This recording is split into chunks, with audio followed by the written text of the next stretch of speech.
All right, hey everybody, and welcome to another deep dive. Today we're going to be talking about something super relevant for all you UPSC aspirants out there. We're going to be taking a look at India's obesity crisis. Right. And we're going to be looking specifically at the government's proposed solutions for tackling this problem and how this intersects with things like food labeling and advertising regulations. And as always, we'll be extracting key insights for all of you who are preparing for those exams. Yeah, absolutely. So this is a really important topic because it touches on so many different areas like public health. Public health for sure. Economic development, social welfare. Exactly. All things you need to know backwards and forwards. For the UPSC. For the UPSC, yeah. So let's jump right in.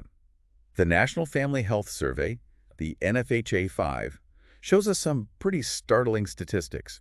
1 out of every 4 adults in India is obese, and another 1 in 4 is either pre-diabetic or diabetic. Wow. That's a huge portion of the population. Half the population. Exactly. The major public health concern. It is, and the government is taking notice.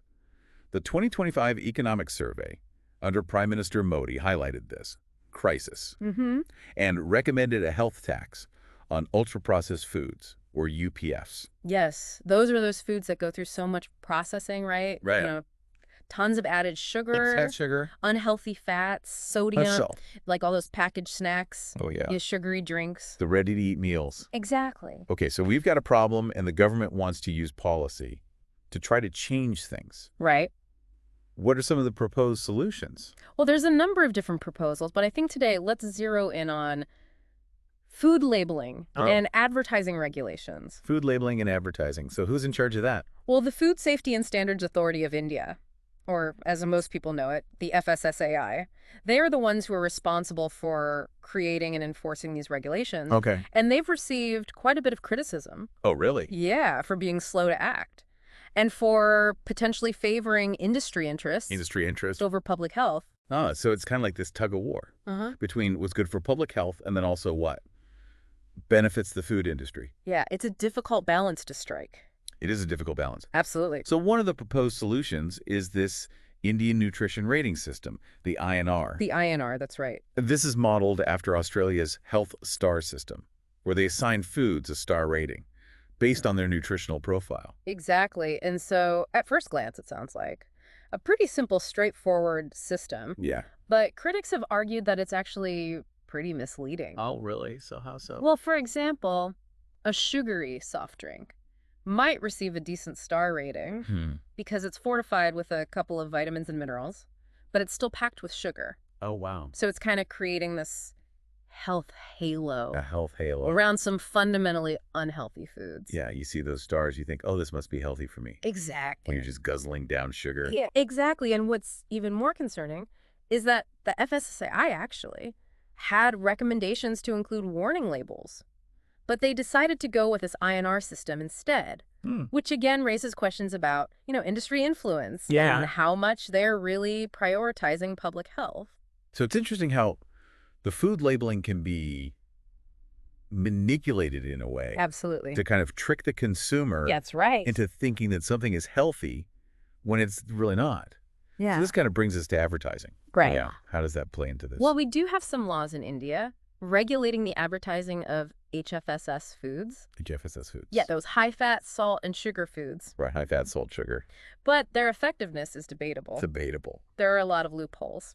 And for example, companies can target children with ads without even having to tell them how unhealthy the food actually is. That's like they're being bombarded with all this marketing for all this junk food, basically. Yeah, exactly. And they have no idea how bad it is for them. That's a big problem. And this is where I think it's interesting to look at examples from other countries, like Chile. Chile is a great example. They've done some really interesting things with their food labeling and advertising. They have these really clear front-of-pack warning labels that say high in sugar, high in fat, high in salt.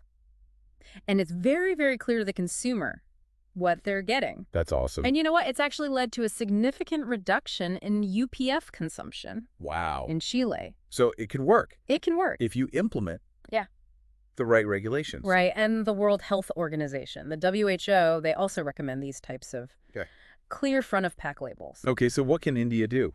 Well, there are a few concrete steps I think they can take. Okay. Firstly, get rid of this INR system. Yeah. and replace it with those clear front-of-pack warning labels. Warning labels like chili. Exactly. Okay. We also need to strictly define and regulate UPFs and HFSS foods, Okay. setting limits on sugar, salt, and fat content. Based on guidelines from the WHO? Based on guidelines from the WHO.